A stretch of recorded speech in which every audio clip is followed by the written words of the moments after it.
Whew, it's been a while since I've done this. I don't want to screw it up. Warm up my hands. All right, ready? Get woke, go broke.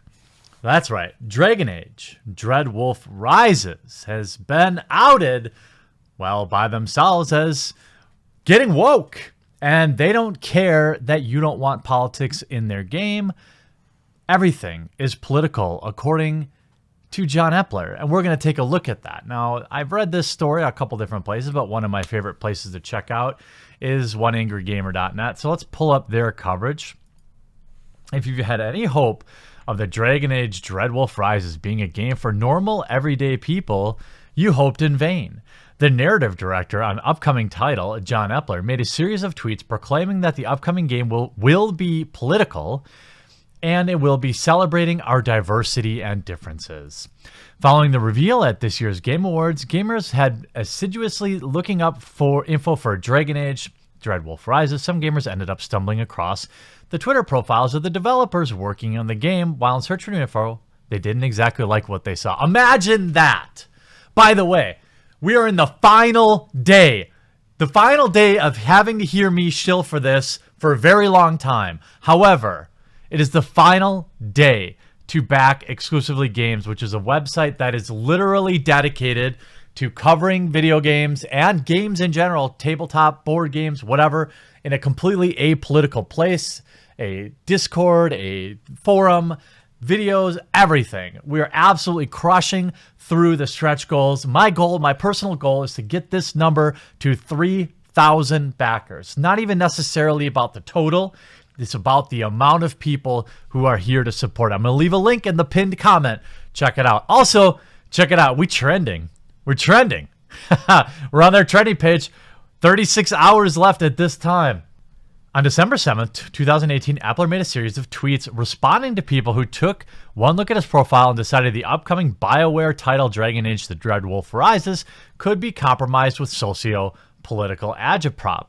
Epler explained that the politics in his profile, consisting of gender pronouns and that he's an open leftist, is a small extract from a larger socio-political amalgam that constitutes the stories and characters in previous Dragon Age games and upcoming Dragon Age games, saying, and we can actually look at the tweets here. A few folks are telling me after seeing my Twitter profile not to bring my politics into the game. Dragon Age has always been about belonging. About realizing that family is more than blood and celebrating our diversity and differences. What? What about, can you elaborate on how Dragon Age has always been about celebrating our diversity? Could you give me one example, John Epler? Dragon Age is about hope, about how we love and our friendship, our forces for good, and about how, in the end, what we have is each other. Ultimately, though, here we go, all art is politics, and it's a hell of a lot easier to ignore it when those politics match up with yours. Okay, well, I'm not going to be buying Dragon Age, period. Exclamation point. Rip in pepperonis. The Dragon Age franchise will now be another in the long line of people that have to find out the hard way that SJWs don't buy video games. Yes, they write about them on Twitter. Yes, they have jobs at crap websites like Polygon and Kotaku, but these people don't sell copies. Why don't you ask EA how Battlefield 5 sales are going?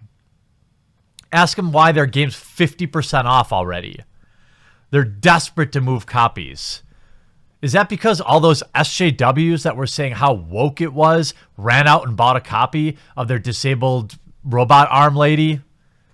No, I don't think so. But that's fine. I'm fine to let your game fail. I really am fine with it. There's so many other games out there, it's really not a big deal. Basically, this means that you're looking at another Mass Effect Andromeda or Dragon Age Inquisition in the works. Keep in mind, though, that Bioware getting woke with Mass Effect Andromeda cost them dearly, and the game ended up bombing in the marketplace. Battlefield 5 has also experienced a similar fate. The series was built around a measure of historical authenticity, but the latest game abandoned that in favor of developers' personal politics. The result, sales have bombed. All in due part to championing feminist revisionism, which involved extricating, extricating the real-life history of men and women who made the ultimate sacrifice during World War II. And we see this. Bioware has seemingly not learned from the disaster that was Mass Effect Andromeda, as the narrative director for the upcoming Dragon Age Dreadwolf has promised the game will, quote, celebrate diversity and differences. That's what we want in our video games, everybody. I mean, who doesn't want that? On Twitter, one Twitter user, however, was quick to point out that the game is not at all about belonging and how we love friendship and forces our good, as a narrative director mentioned. Brad Glasgow, who apparently knows a lot about Dragon Age, in the first Dragon Age, a young elf hunter was afraid of something in the forest, so he couldn't hunt and impress his girlfriend. You could choose to seduce that girl and tell him that you banged her. In the first Dragon Age, your companions ask you to kill her mother. You enter a dream realm to save a young boy, and you can choose to condemn that boy to death in order to have sex with a demon. The only way in which your character survives the game is if you give into what is essentially blackmail in order to spawn an old god baby.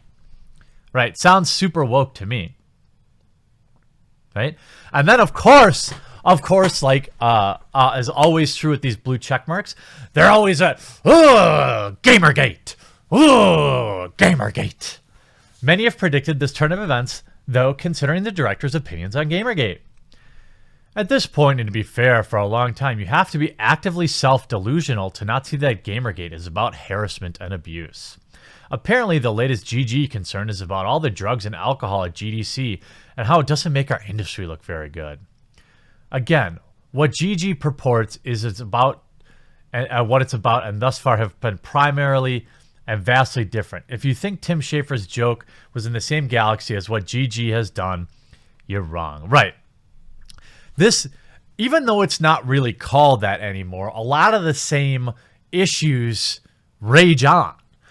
People don't want your politics crammed into our video games. Now, look, a lot of people will argue with me, and they may argue with you if you agree with me on this topic, that, well, saying you don't want my politics in the game is the same as saying you disagree with them. Now, if there were, look, here's just the reality of it, okay? A lot of far left ideologues are the ones in the positions of power and the ones that are pushing this narrative. Show me a game that pushes far right ideologies and I will condemn it as well. I don't care if I agree or disagree with any of the personal politics of the person making the game.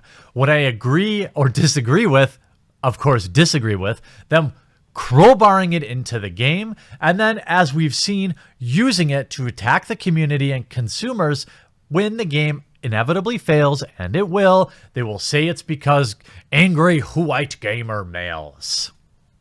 Well, Dragon Age, it was fun to be excited about a new release for you, for a minute anyway. I hope you enjoyed this video, everybody, and please, I uploaded 3 videos today. If you didn't get any notification for them, make sure you check it out. I talked about the Fortnite situation. I talked about EA, which it looks like EA may have not actually taken that kid's game collection. I'm still looking into that. And I'm going to have a 4th video tonight. We are going quad. Strap in, friends. Make sure you remember to crush that thumbs up button and leave a comment down below. We'll talk to you again real soon.